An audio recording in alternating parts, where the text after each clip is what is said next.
Hello everyone and welcome back to Lucky Loaders 15, where I'll be giving you 3 selections for tomorrow's horse racing action.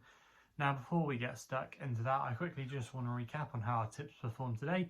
In the end, it wasn't a bad day here with our YouTube channel selections, as we came away with a winning nap at Pontefract. That was living legend. It was only a 4-runner race, but I was always confident that he was going to get an easy lead, and he just might be quite hard to peg back if he set his own sections, which he did in the hands of Joe Fannin. Joe Fannin gave him a very good ride from the front, and I thought going back down and trip was a very positive move for him today as well. So yeah, it just went a treat for him really. He was always quite weak in the market. I think at one point you could have got 11-2 after I put him up. He was advertised at 9-2. I think his final SP was 4-1 in the end, so I hope some of you backed him there. But yeah, that was a nice comfortable winner for us. Away from that though, the other selections were slightly disappointing. Fossos, my next best at Pontefract there in the final race, just never broke on terms really. I really wanted him to be given a prominent ride because that's the way he was ridden last time, and he was seen to good effect, but he wasn't able to ever really get up there with the pace. He was travelling at the back, and yeah, he was always up against it, so that was a frustrating one there. Our selections at Newmarket were a little bit disappointing as well. I thought Cresta ran okay in the listed Tassel Stakes, but yeah, just wasn't good enough in the end to reverse the form with Modern Games. And then the other selection that we put up, Choir Master, again was very frustrating, was never really able to dominate the race like I thought he would be able to do. But yeah, Newmarket was quite a bit of an enigma today. Some small fields, obviously no real bias to where you want to go on either side of the track, but yeah, it's just one of those days sometimes at Newmarket. Sometimes you have some good days, sometimes you can have some bad days, but yeah, today wasn't our day there. But overall we were up on the day because of our winning nap, and fingers crossed hopefully we can get some more winners for you guys tomorrow. So like I said at the top of the video, 3 selections, and I'm going to be going to Newmarket for the first one of them, where we're going in the Group 2 Rockfell Stakes, and this is where I'm going to be going with my long shot here with a horse called Romantic Time for Marco Gianni and Willie Stone. Now this horse at the current time recording was 11-1 with SkyBet and William Hill. They're offering 4 places on this race. I'm going to recommend a 0.5 each way selection here.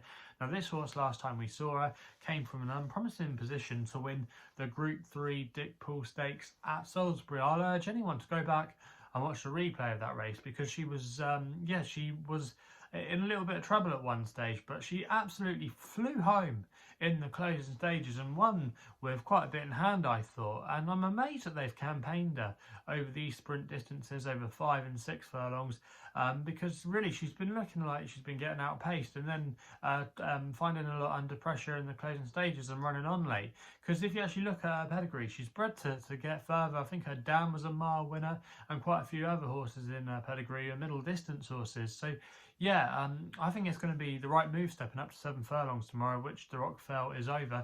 So I think that's going to suit in her favour as well. There's quite a bit of pace on in this race as well. And I just think she's been overlooked in the market. I really do think she's got a good chance tomorrow. The ground shouldn't be a problem. Yeah, I think she's got a lot of things in her favour tomorrow, and she shouldn't be underestimated. And if she had John Gosden next to her name, or another trainer like Charlie Appleby or whatever, this horse would be at least half the price. So I think it's this horse has definitely been underestimated in the markets, and I think she'll go very close tomorrow in this race. I really do. So that's why she's going to be my long shot of the day in the 3 o'clock at Newmarket. We then go with my nap, which runs in the Godolphin listed stakes there, the 410. I thought Alignak could take all the beating here for Ryan Moore and Sir Michael Stout. Best price available at the current time recording was 11-4 with Bet Victor. And I'm going to recommend a 1-point win bet here. Now this horse has always been a promising horse. He's still quite a likely racehorse, to be fair, Alignak. He's a 5-year-old, but yeah, he's always been a promising horse. I actually remember taking note of him from his 3-year-old days, where he bumped into the likes of True Shan and Caravan of Hope. And if you've been following my work for a long time, you'll know how much I loved that horse, Caravan Hope. But I actually found out he passed away recently, so yeah, unfortunately we'll never get to see him at a racecourse again. But that run at Forslass actually turned out to be a great race. A lot of good horses came out of it, obviously with Trushan, Caravan of Hope, and Alignak as well. So yeah, Alignak has always shown a lot of class, and he did well last season as well. He finished second to Trushan at Haydock, and Trushan is obviously now a Group 1 winning horse. So he had some good form last season, and he won a listed race at Chester, and that's where he made a seasonal return this year, where he probably just really needed the run that day. You know, he was always up against it, but he ran on quite well in the closing stages, just suggesting that he needed the blowout. And I think this is going to be more up his street tomorrow, and I think he'll come forward for that run. So Michael Stout's team are in good form.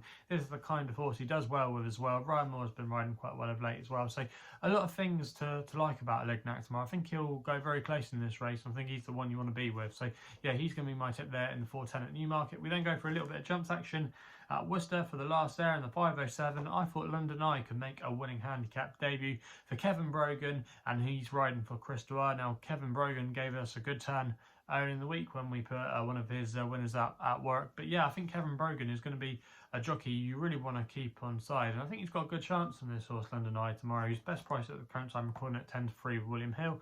Going to recommend a 1-point win bet here. Now, this horse will be making his handicap debut tomorrow over hurdles, but last time we saw him I thought he did a good job when he broke his maiden tag at Worcester.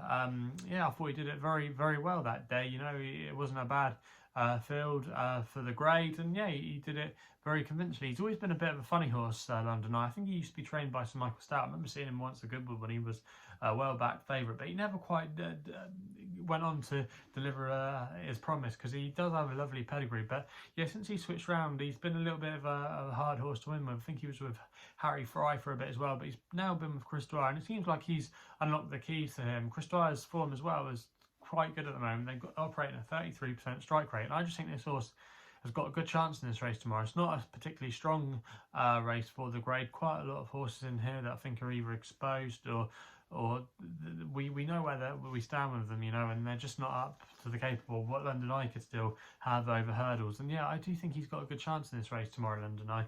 So that's why he's going to be my next best of the day. And fingers crossed we can end on a winner there and he can make a winning handicap debut. So yeah, they're the tips for tomorrow's racing. If you're still enjoying these videos, remember to hit that thumbs up button and subscribe here to my YouTube channel at LuckyLoaders15. Also as well, let me know in the comments box below what you fancy tomorrow, particularly at Newmarket as well. Like reading your guys' thoughts and feelings. Also as well, if you want to follow me on social media, Twitter is the place to do so. My handle is at LuckyLoader15, and if you want to find out a little bit more about myself, my website is www.chrisloaderracing.co.uk. So please gamble responsibly.